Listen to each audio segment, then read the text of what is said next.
राधे राधे दोस्तों, कैसे हैं आप लोग। आशा करती हूँ आप लोग स्वस्थ होंगे। तो चलिए वीडियो को शुरू करते हैं। आज की कहानी का नाम है जवाब। चंदा उदास मन से अपने काम निपटा रही थी।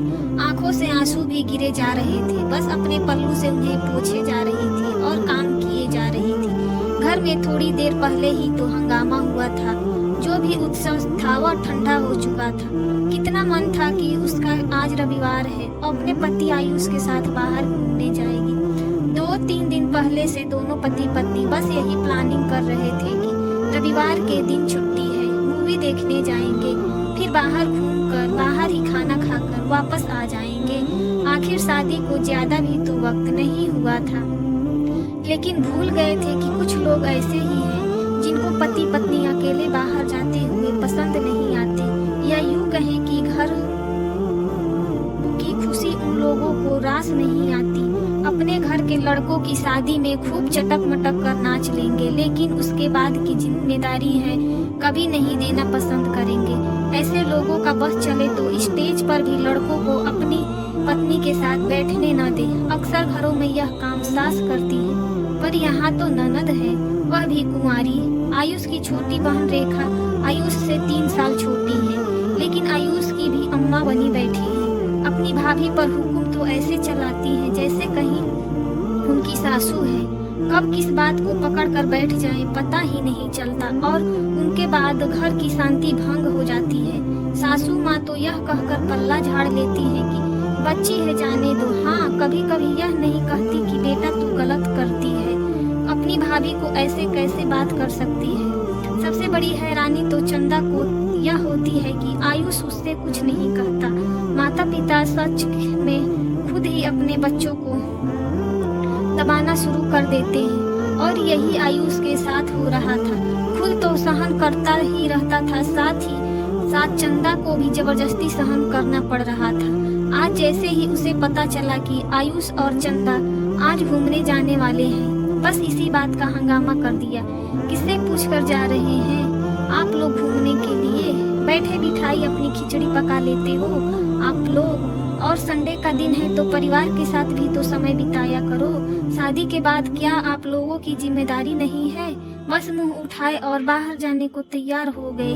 मम्मी कुछ कहती नहीं तो इसका मतलब यह नहीं कि आप लोग अपनी मनमानी करते रहो। चंदा ने आयुष की तरफ देखा तो आयुष ने कहा, अरे क्यों परेशान है, मम्मी से पूछकर ही तो जा रहे हैं। हद है मम्मी, आपने भी हद कर दी।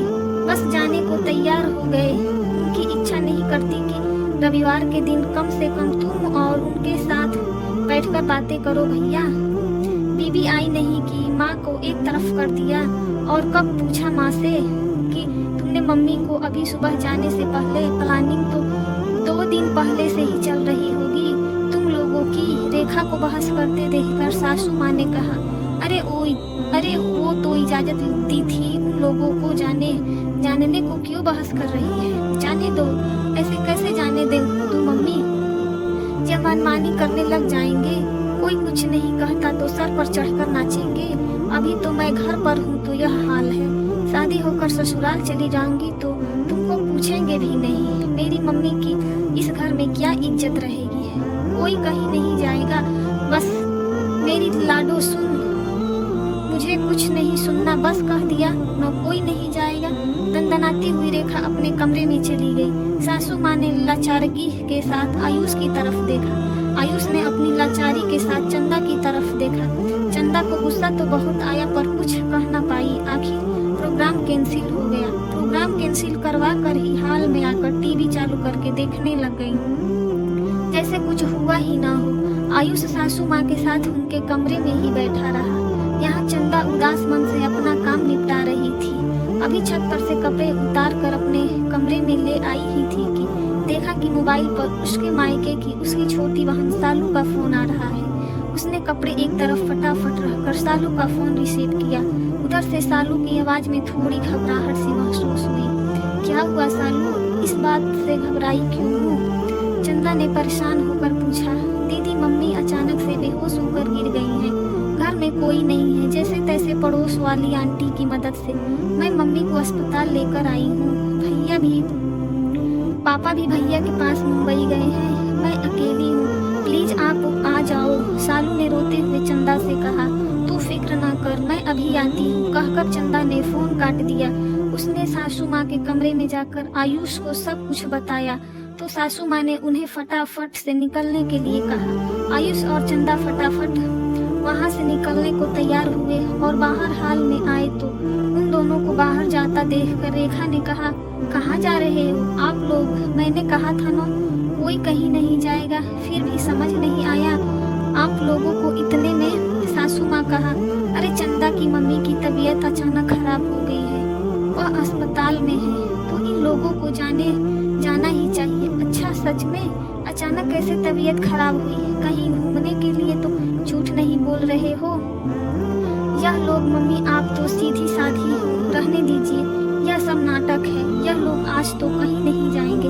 रेखा ने तंज कसते हुए कहा, अरे रेखा हम झूठ क्यों बोलेंगे, चंदा की मम्मी की तबीयत सचमुच खराब है, चाहो तो तुम साथ चले जाओ। आयुष ने कहा, हाँ रेखा ने इतना इतराते हुए जवाब दिया, मैं क्यों साथ जाऊंगी, मैं तो कहीं नहीं जाऊंगी, हाँ तुम लोगों को जाने दूंगी, सब जानती हूँ, मैं किसी को भी बाहर जाने की इजाजत नहीं दूंगी। रेखा की जिद सुनकर चंदा को बहुत गुस्सा आया।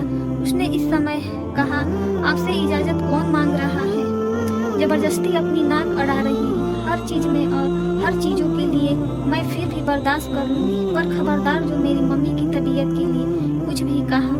मुझे मेरी सास जाने की इजाजत दे दी है, आप कौन होती है इससे मैं इजाजत मांगू?